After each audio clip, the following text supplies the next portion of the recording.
Hi friends, healthy salad కోసం నేను prepare చేస్తున్నాను. సో ఒక కప్లో నేను హాఫ్ పెసర్లు, అందులోనే నేను హాఫ్ కప్ బఠానీస్ అండ్ హాఫ్ కప్ రాజ్మా నానబెడుతున్నాను.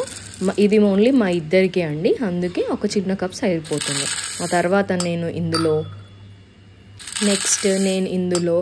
అదే కప్లో శనగలు హాఫ్ కప్ గ్రీన్ శనగలు అండి, మనకు డిమార్ట్లో అవైలబుల్గా ఉంటాయి. అండ్ తర్వాత నేను ఇందులో వైట్ చనా కూడా నానబెడుతున్నాను. అండ్ ఇంకో హాఫ్ నేను వైట్ పెసర్లు తీసుకుంటున్నానండి. ఇవన్నీ మంచిగా కలుపుకొని నేను 2-3 టైమ్స్ వాటర్తో మంచిగా వాష్ చేసుకొని తర్వాత మంచి ఫ్రెష్ వాటర్తో నానబెడుతున్నాను. మళ్ళీ ఒకసారి ఈవినింగ్ వాష్ చేసేసి ఫ్రిడ్జ్లో పెట్టుకొని మళ్ళీ రేపు ఒకసారి మార్నింగ్ వాష్ చేసుకొని నేను నైట్ సాలడ్కి తీసుకుంటానండి. చూసారుగా ఎంత కలర్ఫుల్గా ఉందో, మీరు కూడా ట్రై చేయండి.